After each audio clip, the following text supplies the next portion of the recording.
7th episode of Accurate Hunts. So today's day 2.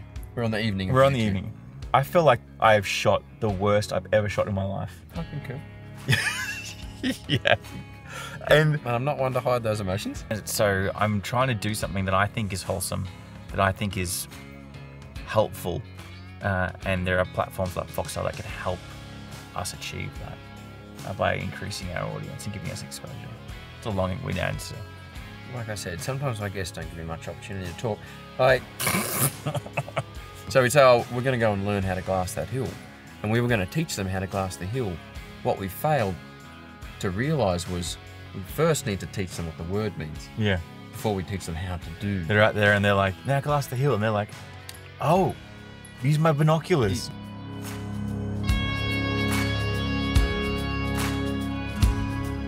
We're here at Accurate Hunts HQ. Yes, we are. Which is out in the central west of New South Wales. And I'm hosting Chris as part of his Huntsman Season 2. We are recording an episode. The first episode. The first episode. Which is pretty exciting. It is, yeah. Because it's quite new and we're trying to figure out how we do it. It's a journey. It is definitely a journey. Today has been a journey, which I'm sure we'll probably talk about it. Yeah, let's talk about it now. Well, I actually thought, so a few times now in these last couple of days, you've mentioned that no one asked you questions. No. And even our last podcast that we did was it was like quite, at least on my podcast, The Huntsman, yeah, it was quite themed. We didn't really have anything to do with you and your personal life. And so I'm happy to ask you questions. You get 2. Don't you want more? Well, maybe. We'll see what happens. Maybe, of course you do. No, it's just tricky going from, podcasting traditionally with a co-host and then podcasting by myself. How have you found that? Really enjoyable. Yeah? Yeah.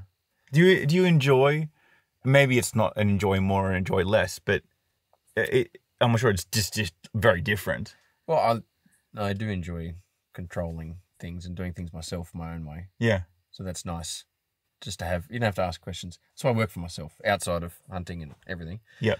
I run my own business. I won't waste a question on that. I know you do. Don't burn it. Don't burn it. Keep it up your sleeve. But it's enjoyable to, I don't want to do one tonight, but I want to do 3 tomorrow. Or yeah, and you can.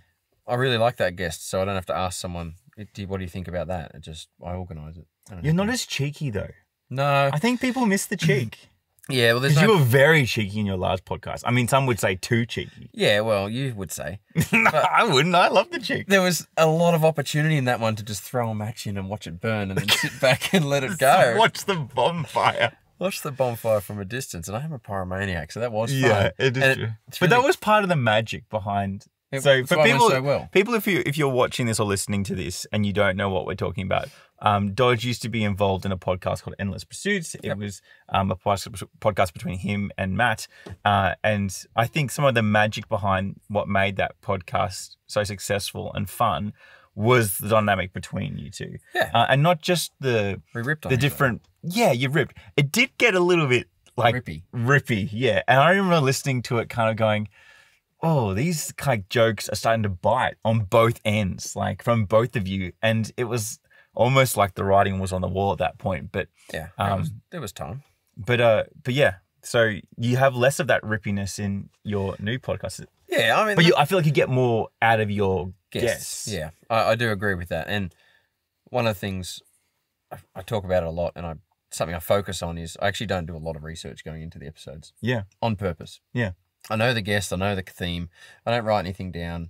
I don't structure it too much. And what comes of it is a genuine conversation, less of an interview. Yeah. And if you say something midway, I'm not looking at my sheet ready for the next question. Yeah. I'm focused on what you're saying. Yeah. Formulating an answer. That's hard because I have a terrible memory. And you're like, some guests will talk for 3 or 4 minutes, which is fine. That's what they're on there for. Yeah. And I forget what I wanted to ask straight away. Yeah. So that gets tricky. But the downside of a single person interview or conversation is quite often, unlike us, but quite often the guest we're meeting for the first time or new, like we don't have a friendship. You might not have chemistry or existing kind of things to draw off. And some guests just pick up on that and run with it and it's quite fun and funny. And then some, you never get to that point. It's just informative and learning. And that's the other reason I don't do the research. I like to learn while everyone else is learning at the same time. Yeah. Because I feel like I'm formulating a question that someone listening on the other end also may be formulating at the time. Yeah. And my friend, Bo, is always into me. He's like, man, like, I wish I could interject and ask a question. Yeah. And it's the downside of podcasting. Well, you can do it live. There are podcasts that are like that. There is. Yeah. But what we've done, new to Accurate Hunts, you'll be available through the website soon, is we've set up a section on the podcast page where you can write in or send in an audio question. Yeah, cool. And what we'll do is we'll bank those up and then get the guest back to answer that question. Yeah. So if anyone has a question about why you didn't actually get your hair cut for episode 1. I did get my hair cut for episode 1. No, he didn't. I did. Yeah. I did. And the hairdresser was really nervous. Well, what? Because they didn't use the scissors. Because she didn't want to ruin it. Ruin it? Ruin it. Yeah, and she knew what was at stake. Season 2 of the It's all riding on the haircut. Yeah. She asked to be in the credits. That's game. Yeah. And she even offered the haircut for free if I did. Take it? No, I paid for it. Well, I hope you didn't because it looks like she's not finished. But if someone would like to ask Chris where he gets his haircut, you can send in that question. Yeah. Via the website, accuratehunts.com.au. And apparently I'm obliged to answer. Accuratehunts.com. There's no way we own the world. Yeah. So have you ever? Here's a question. Okay. This is number 2 or 3. This is a podcast about podcasts apparently at the moment, but it's good to do. Have you? And I've always wanted to do this, but I never felt like I've needed to do it. Have you ever completely disagreed with someone on like a guest, and to the point where it's like uncomfortable? Because I actually think that would be really good. Do you remember the first time we interviewed you? I don't think Did I really disagree with you? No, I didn't like you. Yeah, I know that, but so I disagree with everything you said. Yeah, well, I'm literally to the point where if we're talking now and I'm just like flat out like no, like I call BS on that. Like you're virtue signaling or what? I can literally call you out, which would be incredibly rude. But like, have you ever wanted to do that? No, and I don't know. It depends on the guests and how far you are into it. But at the moment, I'm getting guests on that are interesting and that I want to learn from. And quite often I know what that is that I want to learn from them. So I don't feel like there's a guest on that, like I'm not looking for guests that are argumentative or are disagreeing or like I'm getting things on that I'm interested in. Yeah. So that I don't see that I would disagree with them. My concern is, and especially in the Australian hunting podcast space, of which I dabble, but there are far more serious hunting podcasts than mine, but it feels like there's a regurgitation of guests that kind of go around, which is fine. There are no issues with that. But it becomes a bit formulaic and it becomes a bit like you've got something to peddle, you're on here, or something new's happened, and it just feels like I'm not going to say what I was thinking. I think it's tricky because we're in a small community. It is a limited pool. I nearly said talent pool, but that's the wrong word. But just a limited group of people to pull from. Yeah. But like I've taken a slightly different direction, and the guests I've had on haven't been on others for a reason. And I'm not looking like it doesn't have to be the biggest expert in that field. Yeah. That if you Google, there'd be the first name that come up. But it's someone interesting to me, or someone that's had an interesting story, or done an interesting first. I just think there's value in chaos. Yeah, I just love. I think I dabble in it way too much, where I just, and not even for entertainment's sake, like not even for, not trying to be sensational, not trying to be clickbaity, just because I feel like we live in this world where everything is very PC, everyone is very accommodating, everyone is very empathetic and it's all in the guise of empathy, whereas true relationship often. Like there are things that we will fundamentally disagree about, even though we are very similar in our worldviews, and that's the fun territory to explore when you have trust. Yeah. When you have friendship. I don't know if I'd push down that avenue. Like if there's someone on that there was something about their life that I knew I didn't agree on, I wouldn't bring it up. Yeah. And if it came up, I don't know if I'd pull them up. Yeah. I'd just okay, that's your belief. Yeah. And leave it at that. Interesting. Talking about chaos, we're sitting out here. I'm not going where you think I'm going. We're sitting out here in a buggy. This is the Accurate Hunts Ultimate Hunting Buggy. UHB. ultimate hunting buggy, and we are surrounded with 4 lights because it's currently about 10:30 at night. Yeah. And 4,000 bugs. Yeah. So if you see us flicking and flapping and whatnot. If you can hear, crickets in the background. It's not the crowd being bored at what we're presenting. We're literally sitting in a buggy. In the middle of nowhere. It's a cool idea. We've moved away from camp just because there's stuff going back on at camp. Yeah. A bit of skinning and butchering things because it was a successful day. It was. So depending on when this goes to air, whether your episode has come out or not. I think it will have. If you're interested, can I do a plug? Go. Sure. If you're interested in watching season 2 of The Huntsman. You a sponsor. Can I go into credits? No, you can, sure. You can check out Foxtel Aurora the last Thursday of every month at 8 p.m. Or you can watch it concurrently on the Huntsman YouTube channel. It's exciting. It's very exciting. If we pull it off. Nerve-wracking. Extremely, as you can tell from today. Yeah, I can. What happened today? Today? We're going to start yesterday. So today's day 2. We're on the evening. We're on the evening. I feel like I have shot the worst I've ever shot in my life. I concur. Yeah. And I'm not one to hide those emotions. And initially, here's some backstory that might give. I really dislike sighting in rifles. It's my least favorite thing to do. Seems somewhat necessary though. Correct. But I consider myself a hunter, not a shooter, and I understand that being a rifle hunter requires a certain level of shooting experience, shooting wisdom, shooting knowledge, shooting technical know-how, all that stuff. I get it. So I don't fight it, but there is something about the sighting in process that just really irks me, and I think it's because I'm spending money on doing something that I don't really want to do, even though I know I have to. So I actually spent a fair bit of time. I got new ammunition for the rifle, got rid of the cheaper stuff that I was using. Seiko 170 grain. Powerhead blade. Speed blades, which I'm liking.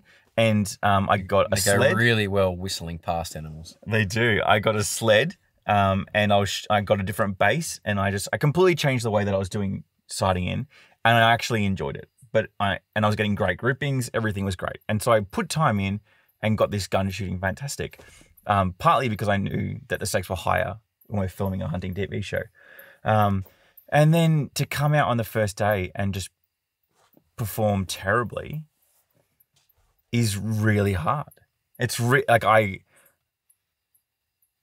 at the risk of getting emotional, really hard. And it's not even that I feel a lot of pressure. But there is something welling up in your throat there. No, it's just welling up. It's hard when you take something beyond your own needs and requirements, and you shoulder the needs and requirements of other people and the financial requirements. I'm talking about show and obligations you have to sponsors and things like that. And the sponsors that we have for season 2 are all fantastic. In fact, they're not like they're people at the end of the day who have families and businesses, and some of those businesses are bigger than others, and they understand. But you still want to do really well. You still want to put on a great show. You want to support them. You want to make sure that their products are selling, because ultimately they care about the hunting industry in Australia and they want to do a good job. So everyone's got the same goal. That's what is maybe difficult for people on the outside to see when you look at a hunting show is, for the most part, everyone's trying to do the same thing. And it all comes down to like a fraction of a second, like a point where you pull the trigger, or you squeeze it, or you don't squeeze it, or your rifle sighted in properly, or it's not. And the last day and a half, I've shot terribly, and it's been really hard to deal with that. And you're watching your timer tick down of the time that you have left, and the mornings you have left, and the evenings you have left, and throughout the day you have left, and then you're also thinking about all the other stuff you have to film. And it's a lot of pressure. And today I kind of reached an emotional melting pot, which I haven't actually ever done in hunting. Yeah, that's what happened today. Yeah, and coupled by the fact that you were mentioning that there's no banter and things, there was lots today. Yeah. And yesterday. Correct. And I'm not one to hide my emotions too much. I appreciate it. And there was a lot of disappointment from me. Not disappointment in you specifically, but my job as a guide is to host. Yeah.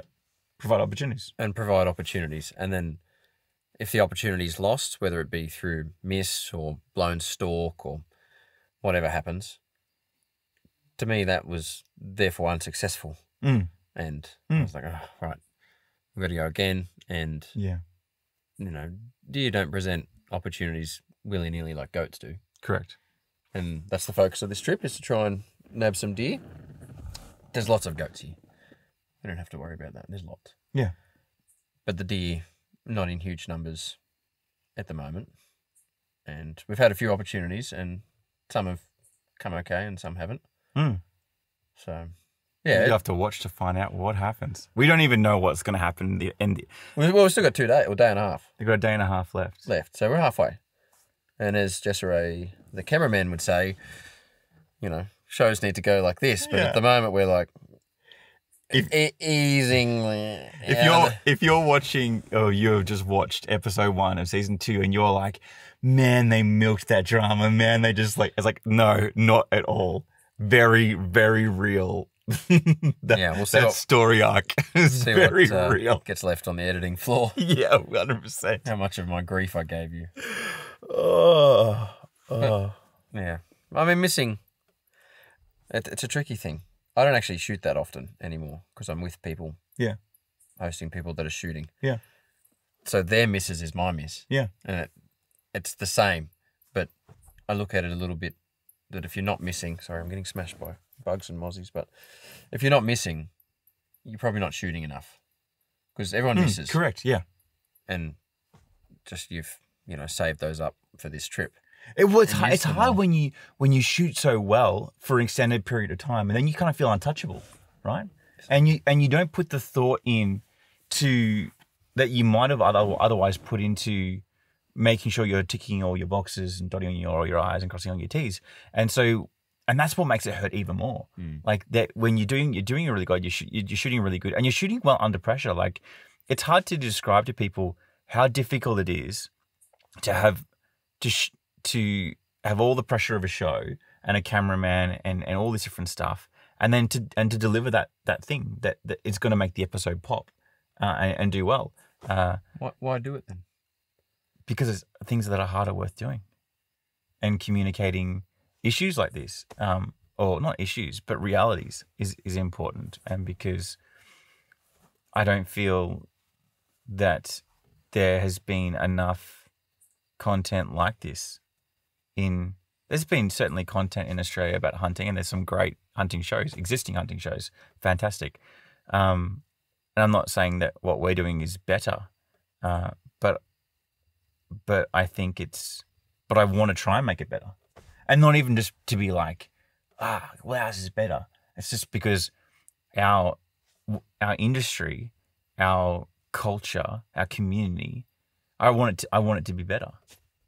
And I think shows like this push the boundary forward, and can represent our community in ways that individuals can't, or lobbying groups can't. And I just think they can have an impact. And so I want to do the best thing, and that's hard. Why TV? Why a show? Why a show? There's other ways to do that. There are other ways to do that. I mean, why a podcast? Why social media? Why any of these things? Humans. Well, so I had Robbie from Blood Origins on the other week. Yeah.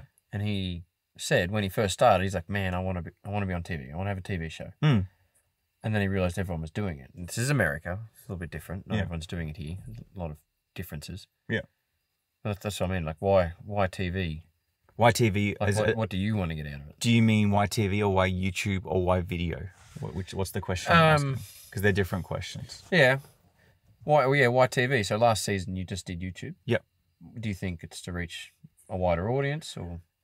So part of it's a wider audience. Part of it is just a personal challenge, but part of it's also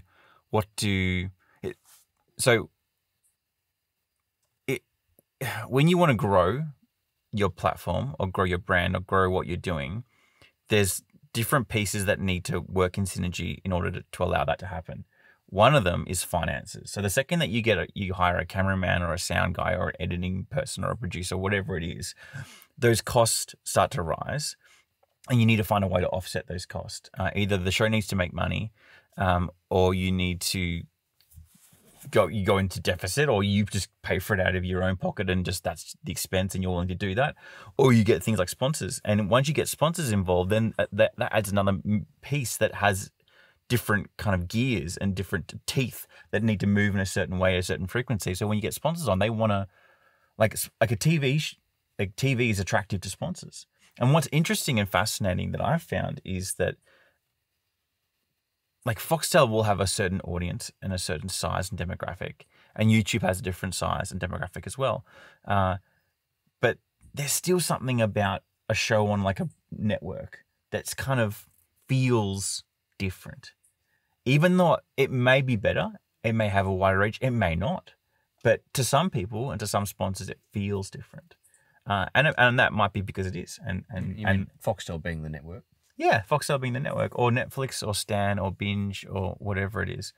But yeah, in order to well, I mean, it's different for different audiences too, in the different stages. So like, for instance, you look at Meat Eater. It's a great example of starting on like a broadcasted network and then eventually moving off that because they didn't need that, because they found that they could operate in the YouTube space alone or their own proprietary website and be successful. And so they moved away from it. They didn't need it. A show like The Huntsman that's just completely juvenile and has very small audience, we don't have that luxury. And YouTube isn't screaming and just saying, oh, let's just throw all this audience at you. Oh yeah, you want audiences from here, yeah, we'll give them to, like, it's really hard to grow on YouTube. And you can do all the best content you want, and it doesn't necessarily seem to change sometimes. And at certain kinds of content will grow. Like if I did a headshot montage of thermal fox headshots, I know I could get 300,000 views if I wanted to, but I don't want to do that. I don't think that's helpful. And so I'm trying to do something that I think is wholesome, that I think is helpful. And there are platforms like Foxtel that can help us achieve that by increasing our audience and giving us exposure. It's a long-winded answer. Like I said, sometimes my guests don't give me much opportunity to talk. What did you expect to have a fellow podcaster on? I want to circle back because you said something that I remember. Surprising. You said that you're so much more thoughtful now, Don. Hunter, not a shooter. No, I didn't say that. You're a hunter more than a shooter? I said, maybe I did say that. I probably did. What do you think you said? What do you feel you want to say in that? You're a hunter first, and shoot a second. I shoot because it facilitates the hunting. So I'm a rifle hunter because it facilitates. I started off shooting and progressed into hunting. Yeah. And I've said it 3,000 times, that the stages of being a hunter, and it starts with being a shooter. Now, there's a friend of mine who is heavily in the hunting scene, does amazingly well, highly successful, wasn't a shooter. And he went away recently and some shots presented that were quick or a little bit uneasy, a bit uncomfortable, longer range, and personal pressure on himself probably, but he told me that he didn't do well in those situations. And I've found that, like, when I travel, I generally would say to people that Australians are better shooters and hunters than overseas clients because we do a lot more shooting. Sure. From the vehicle, moving animals, rabbits, foxes, things like that, smaller targets, random distances. Yeah. And I feel like if you miss that, you miss a lot of fundamentals of hunting and shooting, or of shooting. Yeah. And then you move into the hunting stage, and if you've skipped that, well, then you might be working out how to find animals and things, but you're missing a lot of the key entry-level things. Sure. Yeah, that makes a lot of sense. Shooting from any rest you've got, tree, no tree, long grass, backpack. Yeah. Things like that. Like, as a shooter, I'm at the range. I was at the range initially or whatnot. And you do those things. Some ranges you can, some ranges you can't. others, like you just have to sit on the bench. But then, you know, if you're on the top of the ute and the ute's moving fast, and then you pull up and you've got split seconds to take the shot and things like that. And I think I've seen a lot of people that, well, not a lot, I've seen a few people on the side where they've missed that shooting thing, and now they've sort of nearly got to go back to basics. I mean, I find it fascinating that in places like Victoria, you can go and get your firearms license and go do your test and then get your PTA and get your first rifle. You can go buy a 30 caliber rifle, and then you can find yourself in the middle of the high country having never fired a rifle before with a gun, a loaded gun, pointing at a deer. I just think that's good insane or bad insane? Terrible, like dangerous, and I don't. It makes my mind melt to understand how that can happen or why we allow it. And I know some people will be screaming at me saying, like, the last thing we need is more red tape and legislation and rules and requirements. But firstly, it's far more dangerous than I think people realize. And secondly, it produces poor hunters. And part of it is what you're alluding to, is that it's not helping people understand how to shoot. Like, no one taught me how to shoot. People taught me how to pass a firearms license test, but that has actually nothing to do with shooting. It has everything to do with firearm safety, firearm storage, but not using laws around firearms. But it has nothing to do with actually learning how to fire a firearm successfully and achieve a goal of whatever it is, hitting a target, hitting a deer, whatever. I just find that absolutely fascinating. I want to draw parallels between that and sort of getting your car license. Correct. Where to get your license, you need to go and do a test on a computer for your L's, and then you drive with your parents. Mm-hmm. It's in New South Wales. I'm not sure how it applies otherwise, but you sort of, like, I grew up driving on the farm, so that stuff sort of happened easily. But for those in the city, I think, like, their first opportunity actually driving a vehicle was on a main road or something. Although they've got their parents with them, or guardian, whatever, they've got someone with them. And then in a firearm situation, you're suggesting a situation where that hasn't happened. And that didn't happen to me. I had someone take me under their wing, Rod, and good family friend of mine, and taught me the basics of safety and how to shoot, shooting cans, targets, moving your way up to animals. But that doesn't happen for everyone. And I think this whole COVID thing happened, and then there was a huge push of our licensed hunters, and that grew, but the basic part got skipped. Well, this is a concern that I have in general about the hunting community, and why I'm such a huge advocate for clubs in general, is we're in society in general, we're seeing the breakdown of communities. I just got bitten on the bum by a bug. Did it hurt? No, did it feel good? No, not good. But so we're seeing the breakdown of communities, and when you break down communities, you're breaking down some of the core fabric of society and the way that we learn, the way that we're accountable, the way that we grow. And so people have to find alternative avenues to fill that gap in some situations where it's necessary. And it could be reading a book, it could be reading a magazine, or like watching a YouTube clip or whatever. But there are some things that just shouldn't be given over to that territory, like learning how to fire a firearm. Like, if you're wanting to learn how to fire a firearm, don't go watch a bunch of YouTube videos. Well, let me rephrase that. Don't only do that. Go find someone. Go to a range. Like, what's something that they might be able to do? Oh, like what's something a beginner hunter could probably do to? Oh, I don't know. Learn a little bit. I don't know. Wait, do you know anything? I do know some things. I thought you might want to bring it up. You could join a hunting club. That's not what I was referencing. It's not all about you, Chris. Did you just set me up? No. It's a good plug for Accurate Hunts. Oh, well, no. That's a great point. Okay, you were thinking selfishly, and I was thinking selfishly. How good's that? What you should do, and I encourage all new hunters, find someone. And I was like, oh, you might be heading in. No, you didn't. Yeah, I was thinking you should join a club. Well, so first of all, you should join the Australian Hunters Club, because you get discounts on guides, and using guides and doing workshops and education courses is incredibly important.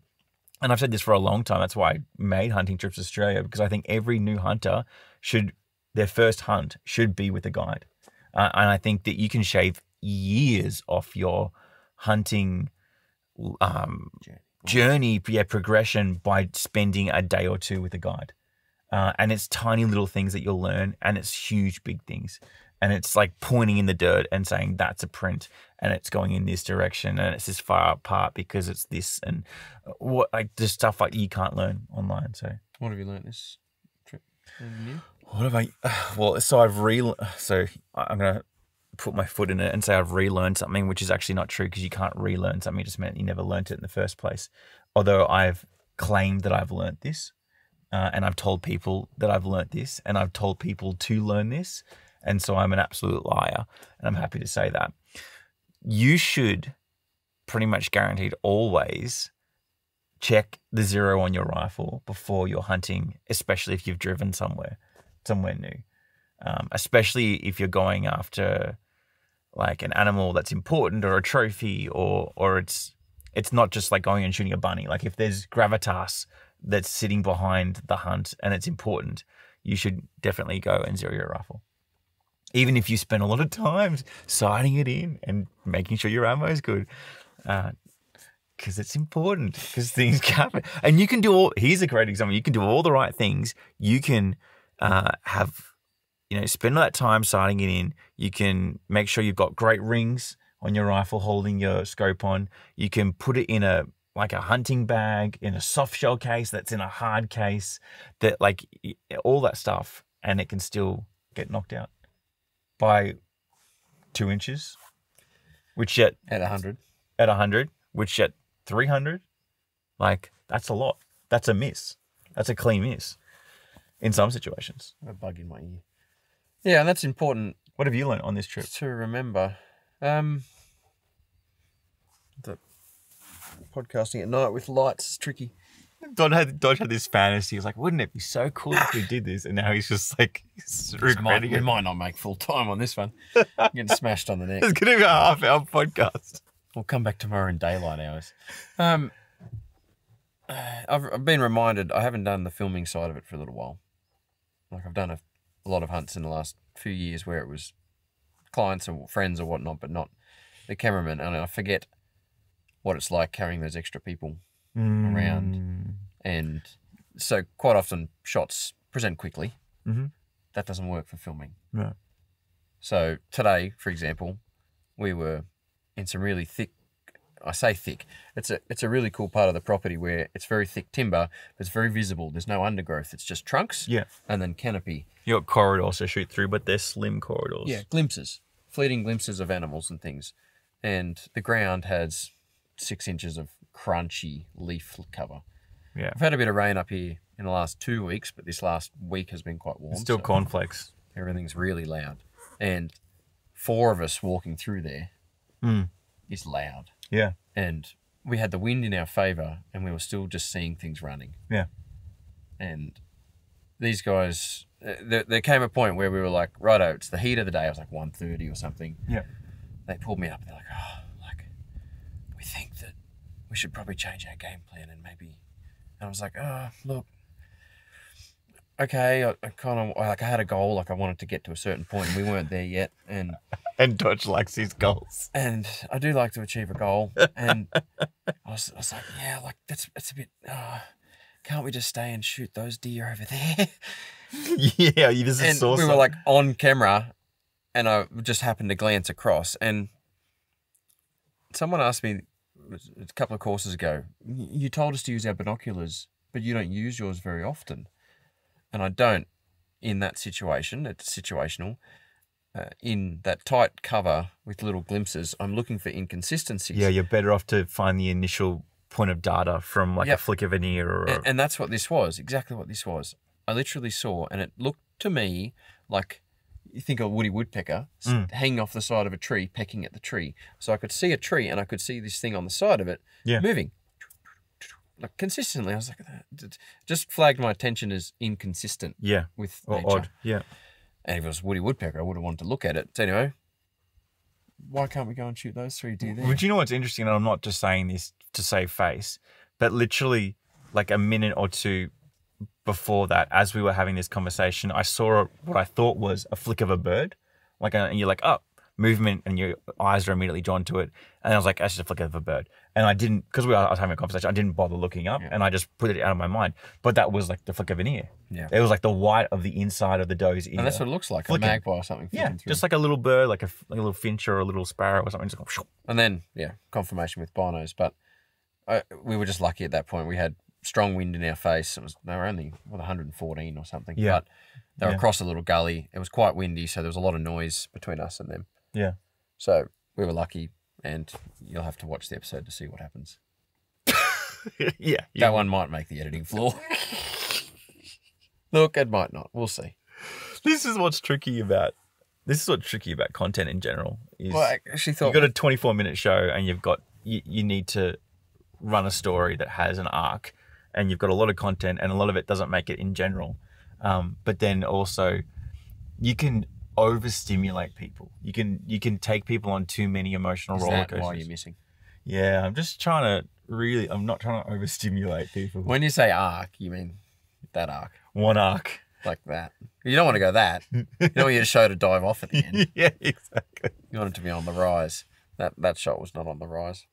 It was definitely on the bottom of the arc. But it was, anyway, it was a good reminder to me. I nearly need to guide and hunt a little bit differently with you guys. You know what's really fascinating and interesting that you say that.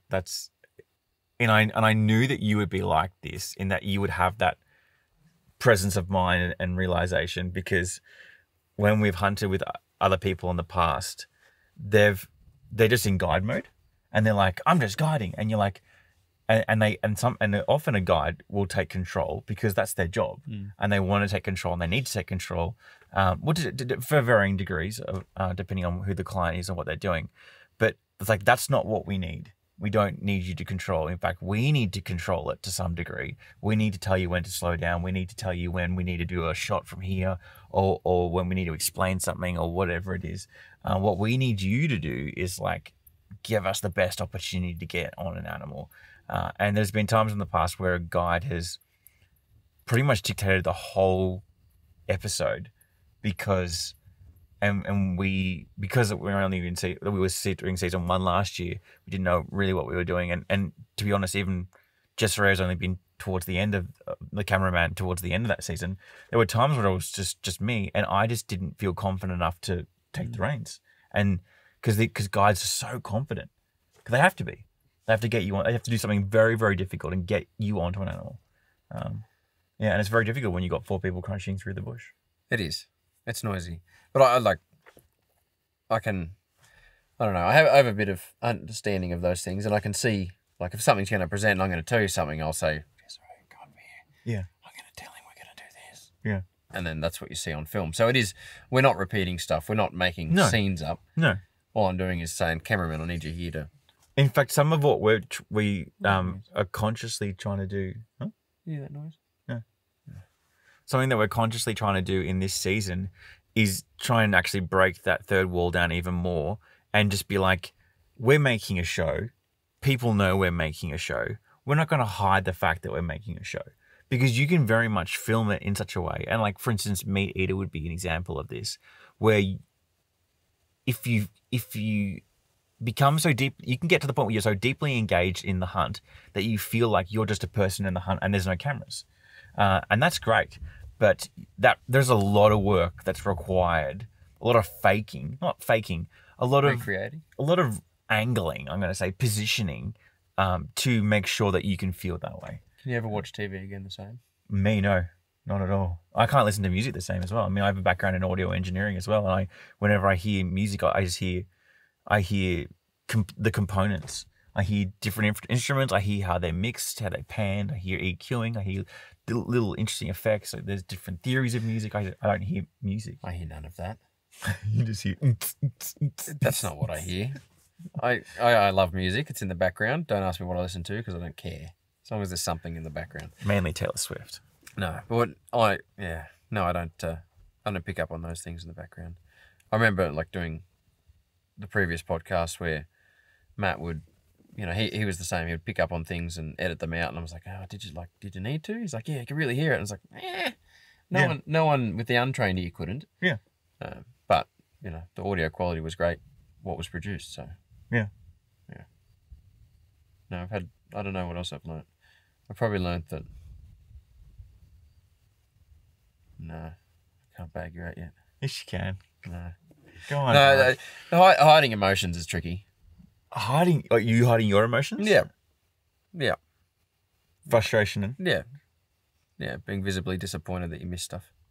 You know what? What's interesting as well is there's this weird, and I think all humans do this, but especially in a high pressure situation, is I'm trying to like regulate you're doing the same, regulating your emotions for a number of different reasons. Partly because you need to regulate your emotions as a human being to be stable and productive and all that kind of thing. But also part of it's like, I don't want to come across as a sook, and I don't want them to see me as a sook. Therefore, I'm going to manage my emotions in a certain way, even if I'm not being sooky. Part of it's like, I know Dodge is disappointed in me. I'm disappointed in me. And I can see that he's managing his emotions. Like, it's just so complicated and weird. And I wasn't doing very well at managing it. No, you do. Because I do it through humour. I was going to say, you use humour to... Yeah, which is, it's like when someone says, oh, I hate you, LOL. Like, it doesn't... Emoji? It doesn't take away from what you've said. It just makes you feel like you've said it in a lighter way. Yeah. And yeah, there was a quiet drive back. Well, all I was thinking is just let time pass, Chris. Like, just let time pass. Time heals all wounds. Just let it pass. And sure enough, this afternoon we were sitting in the river, having a good time. Yeah, it was a good chill out session. It was great. It was hot. And then afterwards, all the boxes got ticked real quickly. Like, you had like the cleanest, like you said, we had a mission. I'll even say it so you can, if you want to watch it, you can go check it out. We wanted to shoot a kid goat, specifically a kid goat, because we want to cook a certain dish. And we made the time this afternoon to go and do it. And it was like, we're going to go do this, and then we're going to sit and glass deer for the afternoon, because tomorrow we're going to cook that goat. And Geordie was up and was going to do it. And we needed to get sub 100 because we wanted a headshot. And it just was like, easy. 43 meters. Yeah. It was awesome. Made it happen. It just happened. And sometimes that's what happens. It just happens. And then that's what happened. It was good. Yeah. And this place is special as far as numbers of goats. It is. It's silly. Silly billies. It's silly. Like when you said we got goats, I was like, okay. It's like a lot of goats. Background wise, obviously Chris and I did a episode on his show last year. Mm-hmm. And he rang and said, we were talking about something randomly. We speak pretty regularly. And it was, you're interested in doing an episode this season? I said, yeah. Cool. Because the episode that we did last season was kind of like a throw together. It was. It was like we were going to be outside of Sydney. 2 episodes into one. Yeah. But not even really. Like it was into one trip. It was interesting that we managed to get enough of the episode with you in it to make an episode, because we spent the majority of that trip with Alex hunting goats, and that was heaps of fun. And we allocated a day, less than a day. So I think you got to my place like 10:30, and it was probably 1:30 or like 1 o'clock or so by the time we got to the hunting area, and we were home before dark. Yeah, it was crazy. Anyway, so that was the experience that we had. So yeah, that was the first episode. But then you came to me and said you want to do this, and background on this property we're on now. I'm calling it Accurate Hunts HQ, but it's this GPS coordinates for anyone interested. Yeah, it's 100 degrees left of nowhere near your business. Yeah, it's Nanya. It's next to Nanya. It's next to Nanya National Park. I'll give you the address if you book a hunt out here. Yeah, you'll figure it out pretty quickly. But it's a magic place, and this place didn't come about by accident. It came about through years of doing accurate hunts the way we have, and then someone approached me and said, hey, we've got this, are you interested in doing some guiding on it? And I jumped at it, and now we have sole access, and we've locked up this property just for our own purposes. Yeah. And that just doesn't happen. Those situations don't happen, and it was too good to knock back, so we did it. Now, it's only a few hours from Sydney, which makes it great, but what makes it really good is its abundance of animals and extremely light hunting pressure. Correct. Because it's just us. Yeah. It's just me. And you've seen that today with just even the way the other animals react after a shot. It's like, oh, what was that? Yeah. Oh, there's some grass down here. Yeah.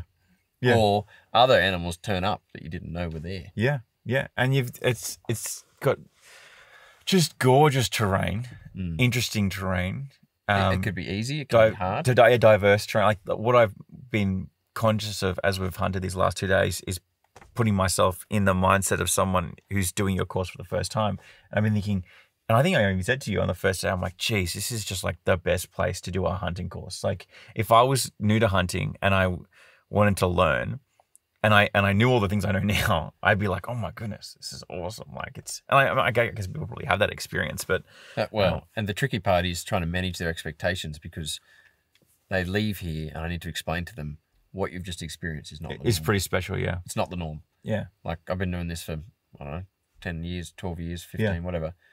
This is the most amount of goats I've seen on a property. And it's which is incredibly forgiving, right? That you can go and you can say the pressure is off, completely off if you're going to be taking an animal, and we can take so much time it's ridiculous. We can set up and not do shots. And look, I actually think that is probably if I was to run a hunting course, one of the things that I would really specify right off the bat is you don't need to take let's set up for a shot.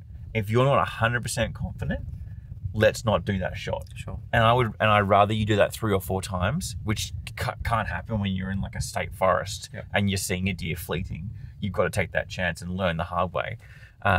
One of the things we do in that, so we force a situation where we'll go hunting, and sometimes I do this, sometimes I don't. Like I always do the second part, but the first part is I'll empty their magazine and not tell them. It's terrible. And you hear a click? Well, I want them to go through the process and not know they're not shooting it. Because I want them to still have the nerves. Because if you tell them about it, then... so if you tell them about it, then we're Where's just practicing. The bang? We're just practicing. So the second part is we go through a process if I can't hide it. Sometimes you can't hide it. I think everyone's going to know it now. Everyone's going to be checking the magazine. I'm just giving away my secrets. You 100% Most people pay for those secrets. No, but the second part is we dry fire. So yes, that's really we'll set up on an animal. We'll work on the rest, and there's thousands of rest options. So whatever they've got, whatever I've got, we use whatever is available. The tree, branch, whatever, ground, bipods, tripods. Aim at the goat. Yeah. Take your time. Yeah. And then I'll ask questions. What's your heart rate doing right now? What can you hear? What can you see? What do you feel? Yeah. And then we'd talk about it and these are, we're talking, breeze in face situations, goats, preferably 100 or sub. Yeah. And you can still communicate. You don't have to talk loud. Yeah. Just lean in and whisper. Yeah. And then go through the motions, bolt up, bolt back, bolt forward, bolt down, comfortable, squeeze the trigger when you're ready, pretend like you've shot it. Do that 3 times and then shoot it. Well, sometimes we walk away. Yeah. That's done. Yeah. That's the part of the lesson. Yeah. That's you great. Have to shoot it. That's so good. I mean, even this is something I still remind myself because I sometimes forget it. And it's such a little thing, is like you're holding the rifle, you're in a rest. And I find myself sometimes just because there's so much adrenaline, you're so bound, you're grip white knuckles and you can feel the tension and then you instantly relax and all of a sudden the rifle feels so much better. You're in so much more control. And I actually will often look at my knuckles to see if they're white. And then I'll visibly, you'll maybe even see me videos visibly relax and be like, nope. And then okay, now we're shooting. And it's one of those things that I liken it to surfing. When you're learning to surf and actually properly surf, when you're cutting in on a wave, the opportunity that you have to learn how to do that is so small. It's like a half a second where you have to then turn into a wave, and you have to basically repeat that a bunch of times until you can figure it out. And hunting's the same. Like when you're in that moment where there's a lot of pressure and you're looking at an animal and you really want to get that animal, you don't have much brain space mental bandwidth to be like, am I comfortable? Because even you said to me today, are you comfortable? And I was like, yes, I'm comfortable. But what yes means is I think I'm comfortable enough. With the adrenaline I have at the moment, which is the answer is probably no. You can probably do a lot better, You can probably get a lot more stable if you want to. With the situation provided, I'm confident. Yeah. I'm okay. So I think that running a course like that where you have the opportunity and multiple opportunities to dry fire on an animal is great. Great for the goat too. So, yeah. Thank goodness. I thought those people were going to shoot me. We ran this course several years ago, back end of COVID, during COVID even, and then it got shut down because of COVID again. But we lost our property that we're doing on, the people sold. There's a moth on the microphone. Yeah, no, he's gone. Audio. He's all right. Probably sounds better than you. Probably. Less whingy. And I lost my goat property. Yeah. And a few people said, I'll just run the course. I said, you can't run a beginner hunting course without hunting. Yeah. Without, like, you can hunt just in the bush, but unless there's animals. Yeah. And I also think it's very hard to run it without killing. Correct. And that's very hard to do. So I do without killing. There were some properties I had where there was hunting opportunities, but it was hunting. Like, you may go and not get anything. Yeah. You can't do that in an education course. Yeah. So what we actually did, we, not on this property, but our previous one, we went and shot a goat the night before the course. So we had one just in case it didn't go to plan the next day or bad weather. And then don't tell me that you set it up on a rock and you're like... No, it was in the pool room. Hey, there's one over there sleeping. Yeah. Hey, there's a blind goat that's still standing there from this morning. We've got to shoot that cataract out of its face. But I forgot where I was going. I went on a blind goat conversation. Talking about the necessity of so things have got to die for the education course. And we do two styles of courses. We do a group situation where the clients are quite often new. They don't have firearms licenses. They might want to try it and see if they like it and get their hands dirty. Or they might have their firearms license but not be super confident and just want to learn. Yeah. And that's a group setting up to like 10 or 12 people. Yeah. And in that course, it's important to note that those people don't shoot. No firearms. They're not allowed to bring firearms. We do the harvesting on that course. Yeah. Because there's people who don't have their firearms license. Yeah. Yeah. So we're careful with, they don't handle and things. So I go and harvest with them. Yeah. Hunting. They're right next to me and we're going through that They process. do everything but pull the trigger. Correct. And then as soon as it's dead, then it flat out into the gutting and things. But on the other courses where they're, one-on-one, two-on-one, it's not for people who don't have their firearms license. Yeah. It's for people who have it and want to learn. And can I say something that's probably not obvious to everyone, but having insight into this industry, I know this to be very, very true. There is a big difference between going on a guided hunt and going on a hunting education course. Yes, definitely. And I made the assumption when I got into hunting early that every guided hunt was like an education hunt, and the guide would walk you through the process of identifying prints and learning how to stalk and all that. And it's just not true. Most guides, I'm going to say most guided hunts in Australia are about the guide getting you onto an animal, probably a trophy, or in some situations a meat animal, but probably a trophy. There are very few, if you're interested and you're listening or you're watching, there are very few hunting courses in Australia, practical hunting courses. There are, like for instance, there are some guides that do it, and some of them don't even. I'm not even sure if some of them consciously are aware of the fact that they're offering a course. And on the flip side, I don't think the guides that aren't doing it know that it's wanted. Correct. They assume that someone coming on a guided hunt wants to be guided on a hunt. Yeah. They don't want to be taught. Yeah. And which is it sounds crazy, but like if a new hunter comes to you, if I was a guide and I'm a Samba guide in Victoria and a new person called me up and said, I'd like to go on a guided hunt, please. You assume that I'd be thinking, they want to learn how to hunt.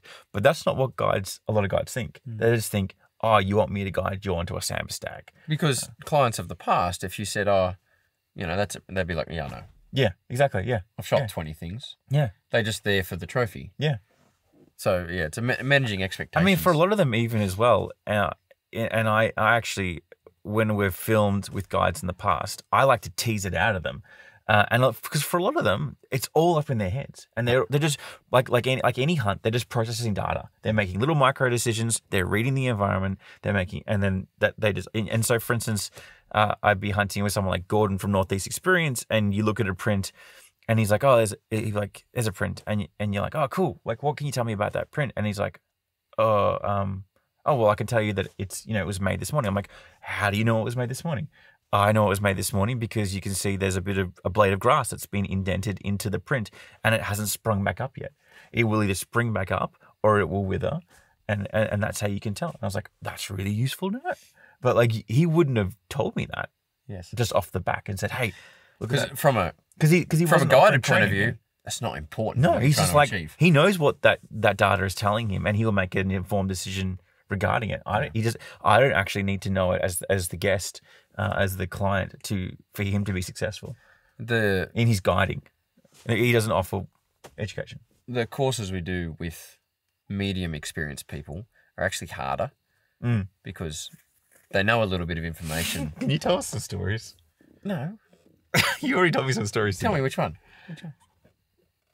You were telling me a story as we were going. Just give me a reference and I'll remember it. The kid, when we were going after the kid.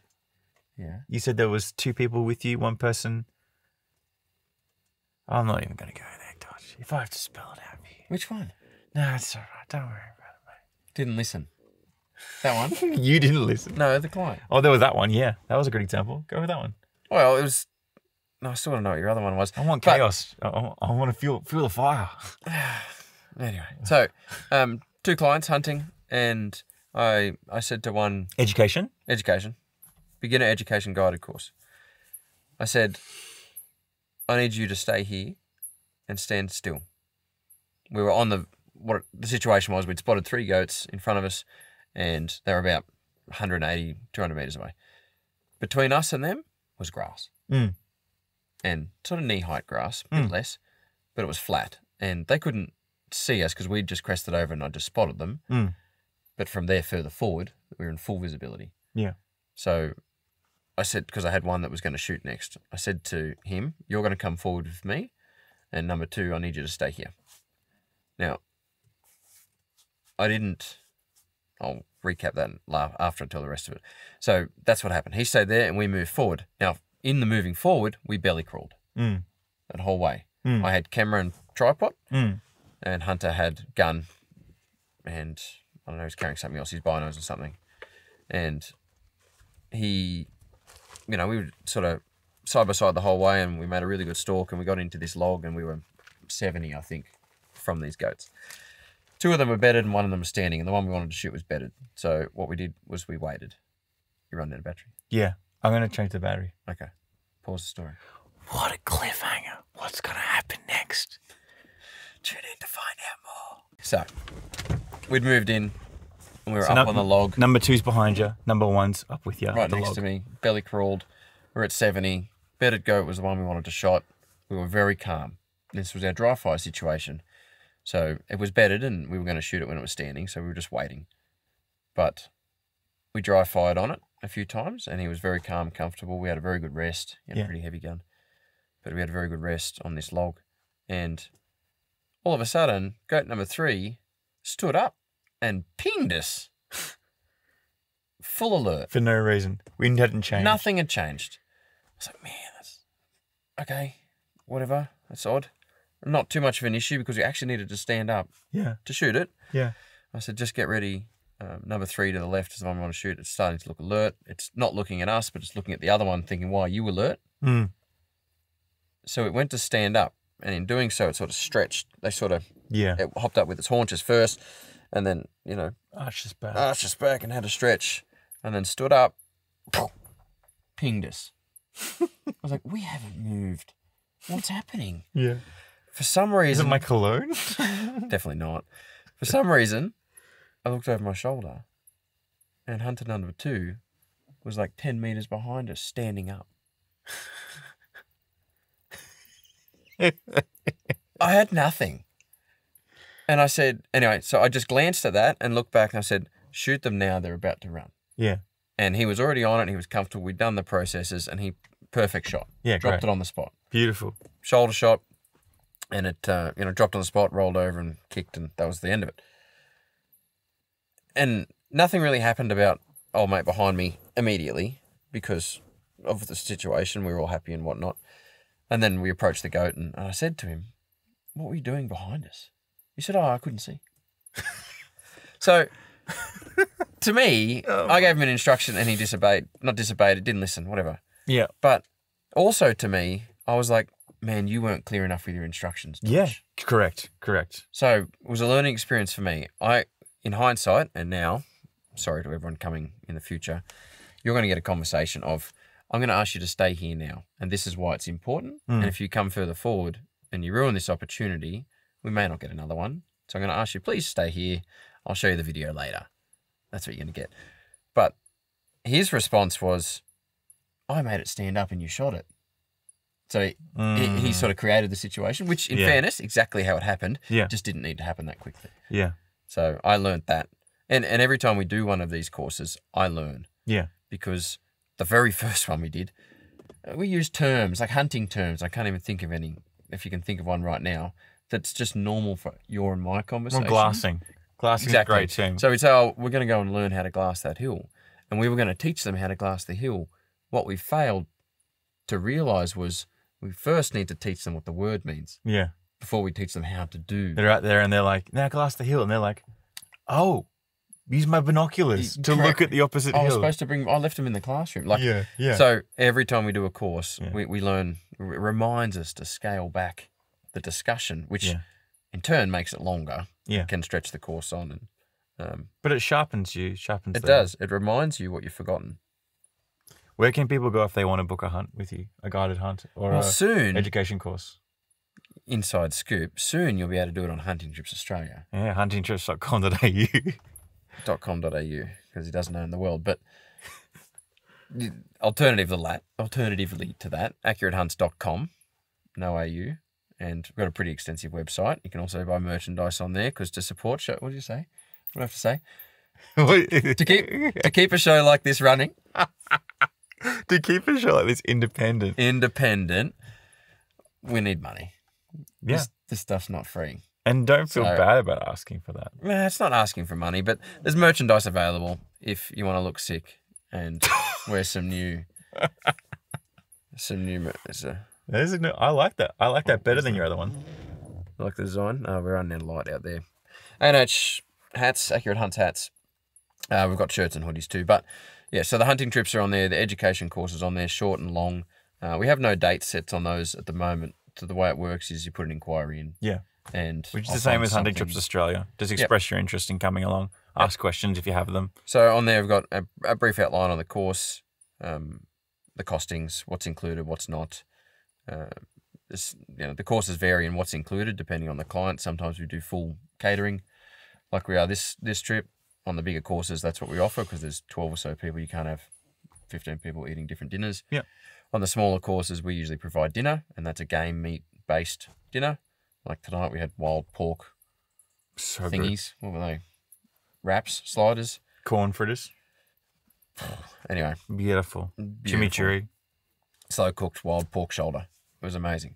But, so on the smaller courses, the 2-on-1s, 1-on-1s. So we provide dinner, and then the clients provide their own lunch and snacks and things. Yeah. It's a bit hard to just cater for 2 people. Well worth it. If you're interested, go check out the websites that I'll put links below if you're watching this or listening to this on the Huntsman. But you could also be watching this or listening to this on That's right. It's a joint podcast. Yeah. So you're going to get both. Yeah, saturated. Both benefits. Thanks so much for listening. And again, consider supporting Accurate Hunts by going and doing a guided hunt or a hunting workshop course, education course, or consider checking out the Australian Hunters Club as well if you're interested in joining Hunting Trips Australia. Yeah, Hunting Trips Australia, Australian Hunters Club, australianhunters.com.au. If you can get into the website. Dodge can't, but that's just Dodge. Because I have the most simple password in the world and his website rejects it every time. You require at least 8 digits. I just want the 4 I've got. Can I go 1, 2, 3, 4, 5, 6, 7, 8? No, you can't. 000. That's all I want. Thank you for being here. Until next time. See you then. On the 8th episode of Accurate Hunts. Unzip it it was hanging outside and I unzip it from the bottom up, and the wrong thing to do. I think you were saying, you and Alex watching it and just having a well, at these videos, because his friends filmed it more for comedic value. Yeah, I knew that you were selling cookies, so I'm like, okay, that's a whole nother story. Yeah, good cookies, not we didn't end up talking till like the very last bit of the night. But anyway, you know, people talk different than me, different accents, different things are going on. People asking me what my favorite type of deer to hunt is, what's my favorite caliber. I'm like, just a different. I have no answers. That was really hard on the ego that night. And we came across some locals. That's one way to describe it. A couple of redneck hillbillies with 4 teeth between the 2-year-old in the back and everyone else in the car. And I said hello, and there wasn't much received from the other end, but we chopped some trees that would cross the track. I don't know what the etiquette is there. A big tree across the track.